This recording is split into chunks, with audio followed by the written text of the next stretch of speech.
अस्सलाम वालेकुम। मैं हूं फैसल तारिड़। आज 1 अगस्त है और आज दिन है पीर का। इस इम्पोर्टेड सरकार की जानब से पाकिस्तान के खिलाफ जितनी वारदातें हो चुकी हैं और जितना पाकिस्तान का नुकसान हो चुका है, शायद कई सालों तक हमें ये नुकसान बर्दाश्त करना पड़े। जितनी ज़्यादा वारदातें डाली जा चुकी हैं इन 4 महीनों में, शायद ही पिछले 75 सालों में मुल्क का इतना ज़्यादा नुकसान हुआ हो और शायद ही इतने पाकिस्तानी असासे जो बड़ी मेहनत से, बड़े खून पसीने से इस कौम ने बनाए थे, इस मुल्क ने बनाए थे। किसी भी हुक्मरान ने, किसी भी डिक्टेटर ने मुल्क लूटने में कसर नहीं छोड़ी। उसके बावजूद कोई पाकिस्तान ने एसेट्स बना लिए, कुछ डैम्स बना लिए, पाकिस्तान के अंदर कुछ डेवलपमेंट होना शुरू हो गई। वो तमाम की तमाम डेवलपमेंट, वो तमाम के तमाम एसेट्स और वो तमाम का तमाम पाकिस्तान के अंदर जो सरमाया पड़ा हुआ था या मुल्की खजाने के अंदर था, या पिछली हुकूमत ने कमी करके, सरफा करके, अपने अखराजात के अंदर कटौती लाकर, हर तरह से मेहनत करके जो 4 पैसे जोड़े हुए थे और मुल्क को तरक्की की राह पे चलाया हुआ था, उन तमाम पर पानी फेर दिया गया है। अब सवाल ये पैदा होता है कि जो हंसता बसता मुल्क था, अच्छा खासा खाता पीता मुल्क था, दुनिया के अंदर इज्जत बहाल हो रही थी। आप अमेरिका में जाते हैं, आप यूएन की जनरल असेंबली के अंदर बोलते हैं और आप इस्लामोफोबिया के खिलाफ एक दिन 15 मार्च का मंजूर करवा लेते हैं। आप बैक टू बैक 2 से 3 महीने के टारगेट पर पाकिस्तान के अंदर 2 OIC की कॉन्फ्रेंसें करवा देते हैं। आप 6% पे GDP ले जाते हैं और आपको जो 20 अरब डॉलर का तारीखी खसारा मिला होता है, करंट अकाउंट डेफिसिट मिला होता है, आप उसको नीचे लेके 70 करोड़ डॉलर पे ले आते हैं। इतनी बड़ी कामयाबी आप हासिल कर लेते हैं। आप पूरे मुल्क में पंजाब, KPK, आज़ाद कश्मीर, आप वहाँ पे सेहत कार्ड दे देते हैं कि हर बंदा अपना फ्री इलाज करवा सकता है। आप हर गरीब फैमिली को 14,000 रुपया देना शुरू कर देते हैं ताकि गरीब 14,000 के अंदर अपना गुजर बसर कर ले। आप नौजवानों को कर्जा देना शुरू कर देते हैं या उनको छोटे छोटे कारोबार बना के देना शुरू कर देते हैं। आप कोशिश करते हैं कि पाकिस्तान के अंदर जितने भी गरीब हैं उनको घर मिल जाए। इवन हर वो गरीब जो घर बनाना चाहता है वो 25 लाख से लेकर 50 लाख तक, बेशक वो 60,000 की नौकरी करता है या 50,000 की नौकरी करता है, वो किसी भी बैंक से जाके पैसे ले सकता है और वो घर बना बनाया भी छोटा खरीद सकता है या खुद भी बना सकता है। यहां तक आप मुल्क को ले गए थे। अब तजर्बा किया गया, क्योंकि पाकिस्तान के अंदर ये बड़ी गंदी आदत है। आपका टीवी बिल्कुल साफ सुथरा चल रहा हो, एक बंदा उठता है, उसके साथ तजर्बा करता है और वो खराब हो जाता है। आपका लैपटॉप बिल्कुल सही चल रहा होता हो, आपको कोई आती है कि इस बटन को प्रेस करके देखे भला होता क्या है, वो चलता चलता सारा कुछ मामला जो है वो गड़बड़ हो जाता है। यानी हर वो मशीन जिसका आपको नहीं पता, जो ठीक चल रही है, जिससे आपका कोई लेना देना नहीं, आप उसमें इस तरह से उंगली जरूर गमाते हैं, आपको उसका बटन प्रेस करते हैं। तो पाकिस्तान के अंदर कुछ ताकतों ने ऐसी उंगली उन्होंने घुमाई, ऐसा बटन दबाया और उन्होंने कहा अच्छा, बहुत अच्छा चल रहा है, एक और इसके साथ तजर्बा करके देखते हैं। वो तजर्बे ने मुल्क का जनाब बेड़ा घर कर दिया और ऐसा रजीम हम पे मुसल्लत हो गया जिन्होंने इस वक्त हमारा बेड़ा घर कर दिया। ना दुनिया के अंदर हमारी कोई इज्जत है, मुल्क दिवालिया होने के करीब पहुंच चुका है, मुल्क के तमाम एसेट्स बिक चुकी हैं, मुल्क की तमाम पावर कंपनियां बिक चुकी हैं, मुल्क के अंदर जितने भी डॉलर पड़े हुए थे वो उठा के दुबई के अंदर और दीगर ममालिक के अंदर मुंतकिल होना शुरू हो गए। आज कितनी बड़ी वारदात डाली गई है वो ज़रा आपके सामने रख देता हूं। जनाब, हुआ क्या है?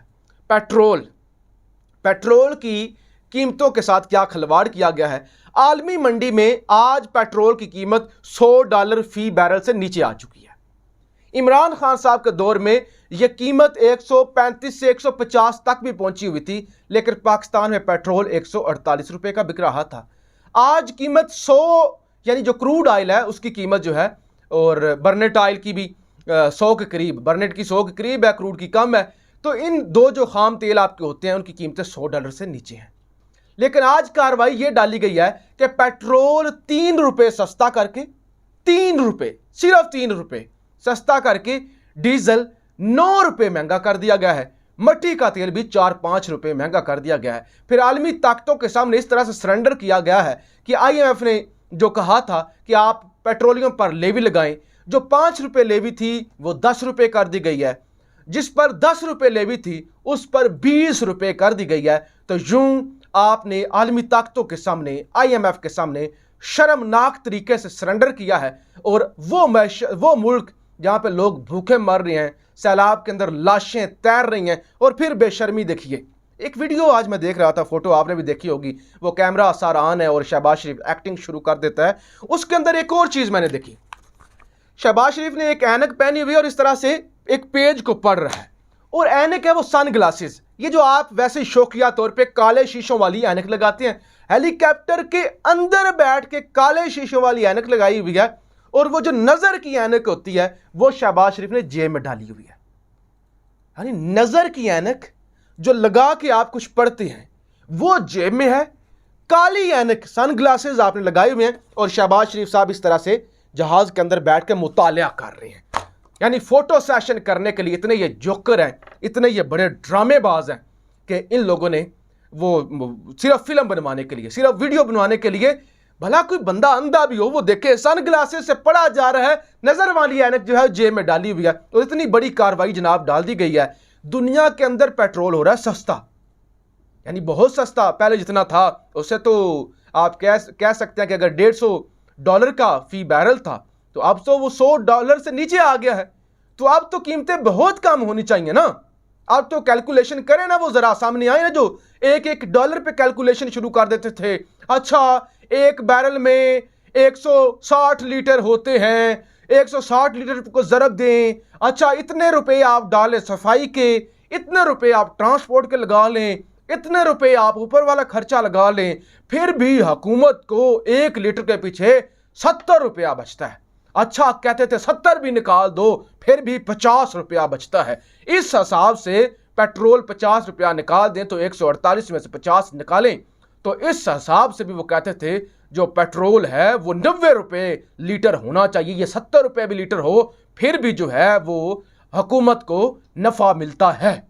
अब वो जरा सामने आए ना और वो कहें कि ₹3 आपने पेट्रोल सस्ता किया, ₹9 की आपने कार्रवाई डाल दी, और साथ में ₹10 आपने लेवी लगा दी, और मिट्टी का तेल भी आपने महंगा कर दिया। तो ये इसका जिम्मेदार कौन है? ये जो तबाही हो चुकी है। लेकिन एक अच्छी खबर आपको दे दूं, खान साहब ने यह ऐलान किया है कि तमाम उनके जो कैंडिडेट्स हैं वो इलेक्शन की तैयारी शुरू कर दें, अपनी मुहिम चलाना शुरू कर दें। साथ ही उन्होंने जो उनका एहसास प्रोग्राम है उसको भी तेज़ कर दिया है, हेल्थ कार्ड को भी जो है वो एक्टिवेट कर दिया है। और खान साहब ने आज हुक्म यह दे दिया है कि आप इलेक्शन की तैयारी करें। अगले 6 से 8 हफ्तों में किसी दिन भी इलेक्शन की तारीख का ऐलान हो सकता है। यानी खान साहब को ये यकीन दहानी करवा दी गई है कि बहुत जल्द हम इलेक्शन में जा रहे हैं।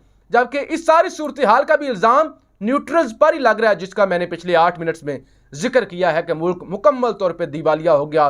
दुनिया में कोई मुल्क हमें मुंह लगाने को तैयार नहीं है। हमने हर सारी चीज़ें बेच दी हैं, और दुनिया के अंदर लोग हमें इंतहाई गिरा हुआ समझते हैं कि इन्होंने पैसे लेके मुल्क के अंदर हंसता बसता रजीम जो है वो चेंज करवा दिया, खुशहाल मुल्क को तबाह कर लिया। इसके साथ साथ साहबजादा हामिद रजा हैं, वो ये फरमाते हैं कि पाकिस्तान के अंदर जो न्यूट्रल्स हैं ये कभी भी न्यूट्रल्स नहीं रहे। वो कहते हैं कोई गुस्सा करे, कोई माने, कोई ना माने, ये हकीकत है कि पाकिस्तान के अंदर हमेशा ही न्यूट्रल्स के पास ताकत रही है। न्यूट्रल्स जो है वो मुल्क चलाते हैं, और न्यूट्रल्स कभी न्यूट्रल्स नहीं रहे, ये हमें मानना पड़ेगा। तो ये आज एक दफ़ा फिर से एक सीनियर सियासतदान, एक सीनियर मजहबी रहनुमा साहबजादा हामिद रजा साहब की जानिब से इल्ज़ाम लगाया गया है कि न्यूट्रल्स पाकिस्तान में कभी भी न्यूट्रल्स नहीं रहे।